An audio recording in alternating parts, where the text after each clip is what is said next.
Hi, my name is Randall Rapier, and I'm Director of Consulting for Exergy Energy, your concierge utility. We're often asked by clients our opinions on the subject of carbon capture and the fit that it may be or may not be for customers that are trying to lower their carbon footprint as they seek to attain aggressive ESG goals within their company. We're excited to share a conversation that was recently recorded between Exergy Energy's business development representative, Misty Schoolcraft, and the COO of CarbonQuest, Brian Asparro. If you have any questions about the topic or would like further clarification on any pieces of this conversation, please leave a comment in the event below or reach out to us on our contact page of our website at exergyenergy.com. I hope you enjoy the conversation. Great. So we are talking to Brian Asparro with CarbonQuest. Brian, tell us a bit about yourself. Yes, and hi, Misty. First of Hi. all, thank you very much for the invite. I'm Brian Asparro. I'm the Chief Operating Officer for CarbonQuest. At CarbonQuest, we believe we're leading the quest for decarbonization, specifically decarbonization for the built environment.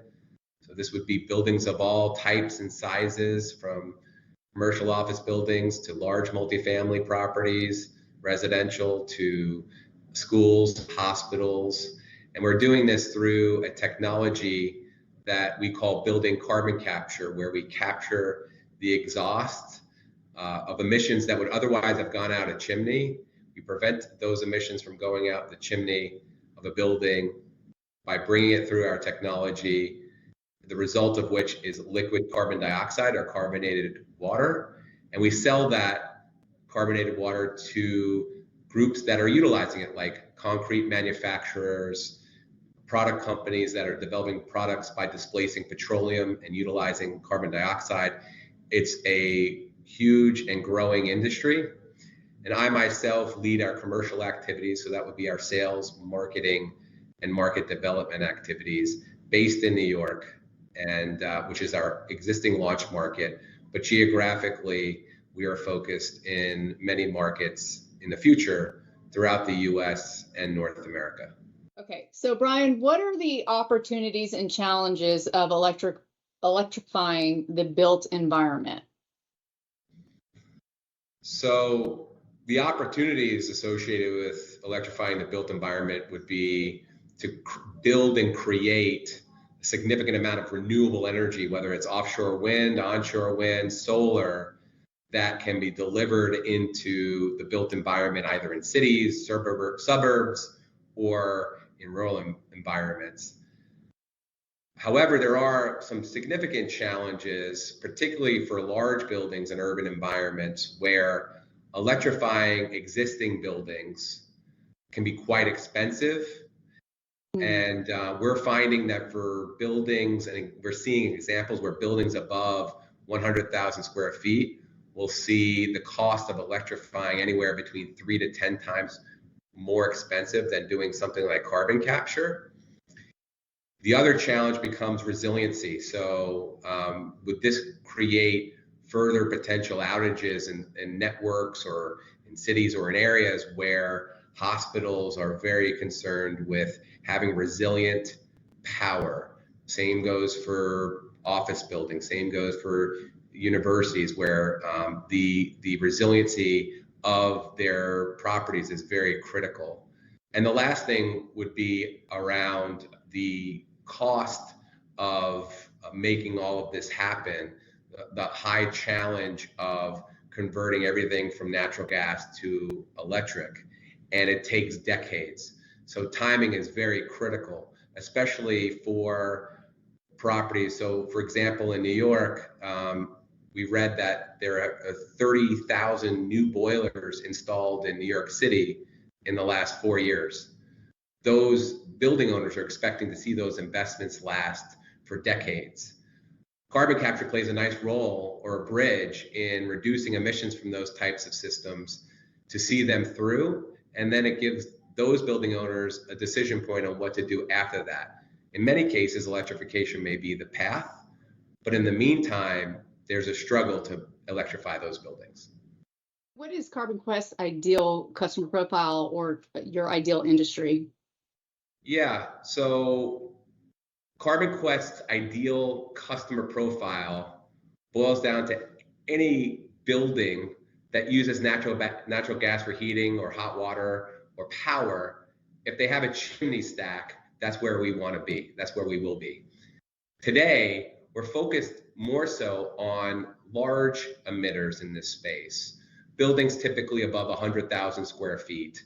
Again, focusing on multifamily properties, large multifamily, large commercial office, hospitals, schools, district energy and steam to create energy for a number of properties.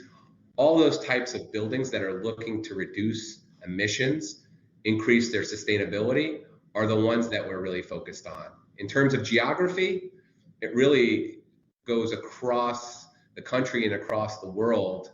Currently, our launch market is New York City, which has recently put together a program called Local Law 97 to cap emissions from 50,000 of the largest buildings in New York City. And that kicks off on January 1st, 2024. Okay, now can you explain more about that law as more governments are in states are choosing to follow suit with these same sort of decarbonization mandates and reporting. How is it working in New York? So first of all, there's over 1,000 cities around the world that have carbon reduction targets. Within cities, buildings typically comprise 60 to 80% of emissions. In New York City, it's 67%. So what's starting to happen for buildings in cities, cities are having to work with buildings, buildings are having to work with cities in order to reduce emissions. One way that cities are implementing programs would be compliance style programs like what's being done here in New York. Other cities are following suit, from Boston to Denver to Vancouver, Tokyo, and we believe it's a matter of time by which all cities will have some sort of program in place, either incentive or compliance, with which to cap emissions and reduce emissions from buildings and cities. Okay, capturing carbon is only one piece of the puzzle. It either has to be sequestered or reused. So how do you assist your customers with this? Yes. So there are a number of ways that buildings themselves can reduce emissions. There are traditional ways like energy efficiency, better managing your building, on-site renewables like solar. There are other opportunities to potentially electrify existing buildings that utilize boilers. We're entering carbon capture as one tool in the decarbonization toolkit, specifically for those buildings that use natural gas. So in New York City, natural gas emissions from natural gas consumption in buildings is the largest single category, which is not very well known. Larger than electricity, larger than transportation, larger than waste. And so carbon capture serves as a tool that can capture exhaust or capture the emissions that would otherwise gone out your chimney. We prevent it from going out by capturing it and bringing it into the technology that we've developed, which we call the building carbon capture system. It goes through a 4-step process that ultimately creates liquid carbon dioxide, carbonated water, that we then sell into the utilization market of liquid carbon dioxide for areas like concrete manufacturing or creating other products utilizing carbon dioxide to displace petroleum. And there's a nice carbon or circular carbon economy that gets created as a result. Okay. What about the maintenance of these systems on your average building? So for the maintenance for a building, in order to install carbon capture, it's very similar and akin to putting in a boiler system or putting in heat pumps or HVAC equipment. It's a system that takes up a little bit of space in a building, can be located indoors or outdoors. And at CarbonQuest, we manage the full installation of the system and the maintenance. There's really not much impact to the building operations whatsoever, which is a major benefit. It's basically an add-on to a building's existing boiler or combined heat and power operations. And so one of the major benefits is a building doesn't have to shut down for weeks in order to make this type of installation. It's not very cost impactful as well. We see systems like this that have a simple payback of anywhere between 3 to 7 years, which falls in line with many types of investments that building owners will make for their own operations or even for sustainability. Okay, now is there any risk to the current boilers?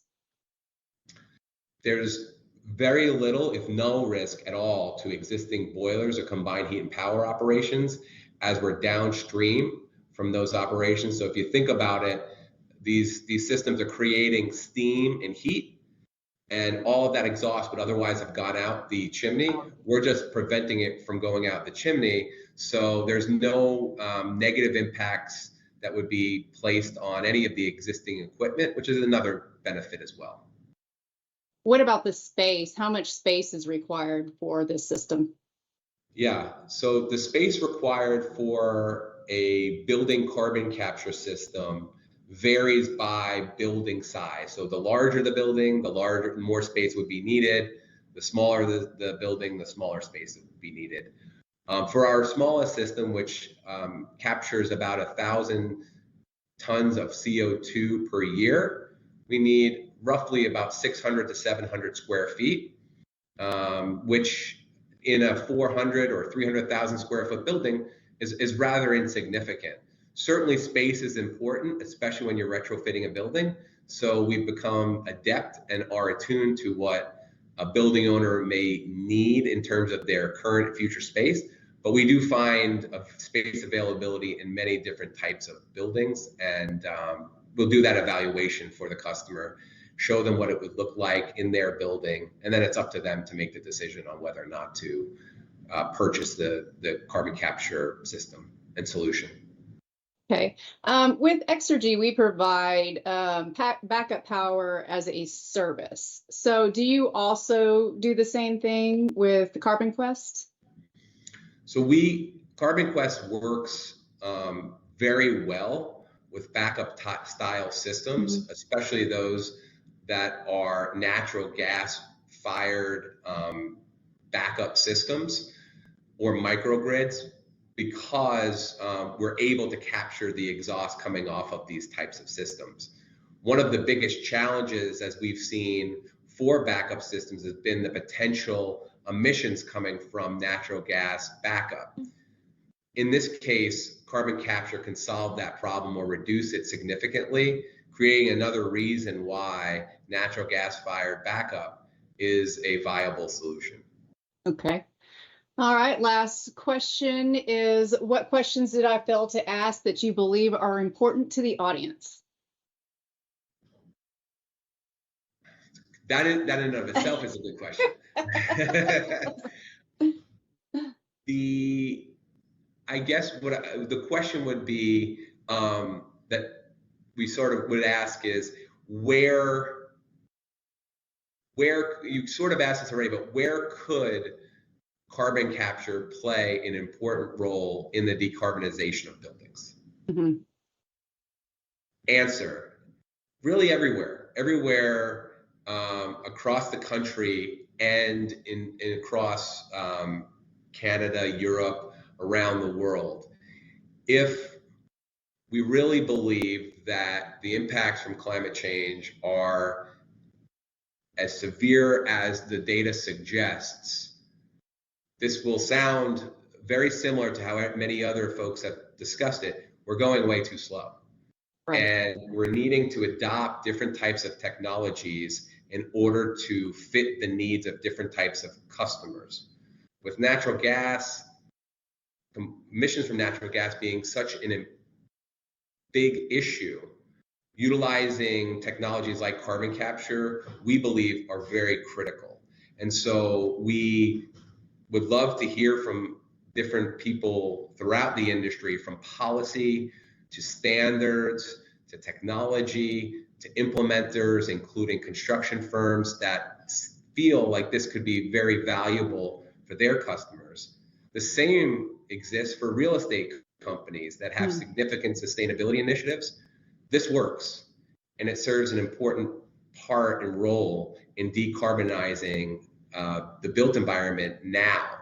And just to reiterate, that's across all sorts of buildings, from large universities that have dozens of buildings on their campus, to hospitals, to commercial office. This works, and it pretty much works everywhere, from Seattle to Dallas to California, Toronto. And so we're just trying to initiate a new technology or a new tool in the toolkit for decarbonization that hadn't been utilized before in this way in the built environment, but can serve a very important role. And so awareness is critical.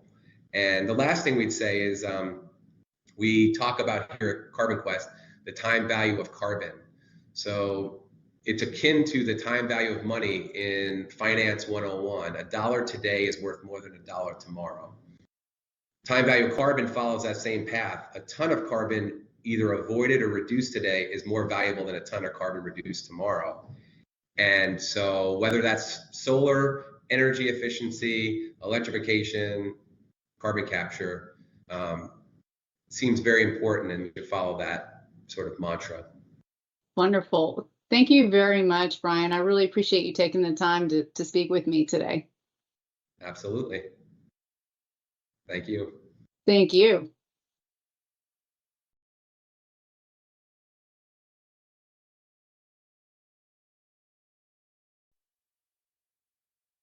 Perfect.